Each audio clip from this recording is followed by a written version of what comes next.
Well, with technology continuously raising the bar for companies, many of them are struggling to keep up. We're joined now by Lee Naick, who's MD for Technology Strategy at Accenture, and they've just released a most interesting report on how companies can get ahead of these trends. Evan, Accenture's been doing the Technology Vision report since around 2006, 2007. It's something we've been doing globally, surveying the high-performing organizations around the world, and this includes South African organizations as well.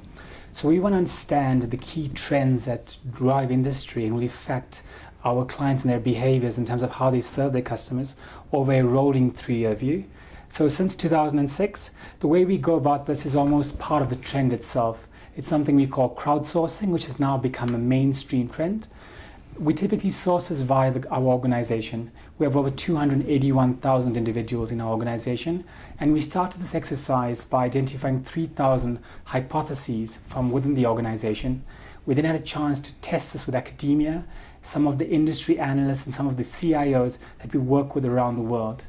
This allowed us to distill 6 key trends that we believe will impact clients both in South Africa and around the world over the next 3 years. It's clear that the customer, be it a citizen, stakeholder, or government, is central to how they go about structuring their businesses, right? So we talk about this as front office differentiation.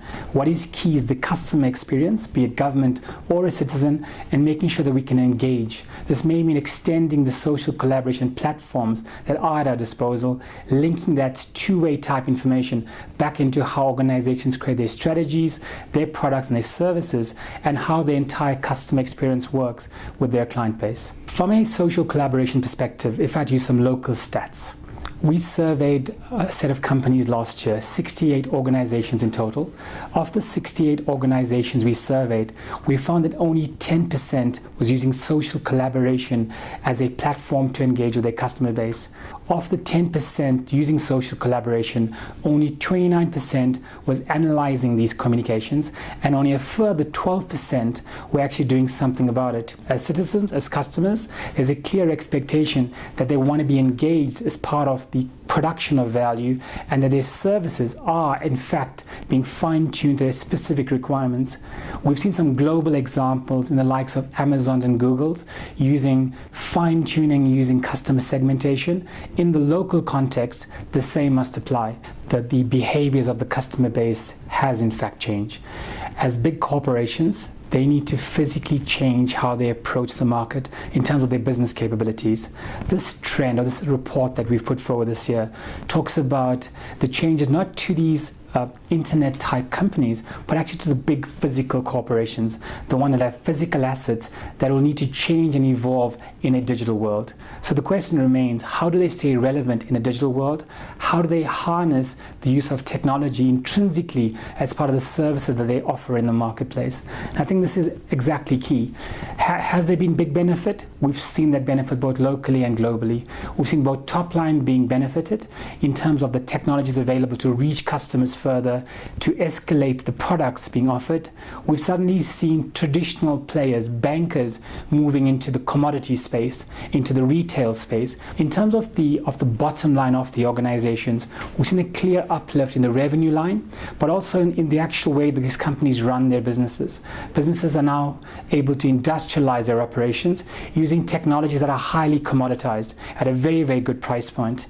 So the message out to the corporations is, look to leverage digital, look to leverage the capabilities that are disruptive to change how you present yourself in the marketplace, but equally so within the domain of the CIO, look to industrialize how you run your operations, thereby freeing up funding to drive further business value creation. Well, one of these big trends is architecting for resilience, and one of the things we talk about as technologists is 99.999, which is the 5 nines of availability. So the question being asked is, in a world that's digital, that runs 24/7, 365 days a year, what is that level of resilience you need? In a world that's so connected, can you have downtime? We've seen both local examples as well as international examples where large organizations were affected in terms of how they delivered services because the suppliers in their ecosystem that they heavily relied on were unavailable. The role of the CIO is important in architecting the IT capabilities to allow this disruptive capabilities that organizations need to have. It's very, very important, however, that it's architected for failure. We use the word bulletproof because the opportunity or the options, and you can use case studies in the case of healthcare. If you are intrinsically linking your healthcare service to certain services that affect patient mortality, you want to make sure that these services are up and running all the time. We've seen in the cases of the failures over the last 2 or 3 years that customers and big organizations that have adopted disruptive technologies are now actually moving to proactively test their capabilities, look for failovers, look for workarounds to ensure that they can provide the highest levels of availability to ensure the services and customer satisfaction stays intact.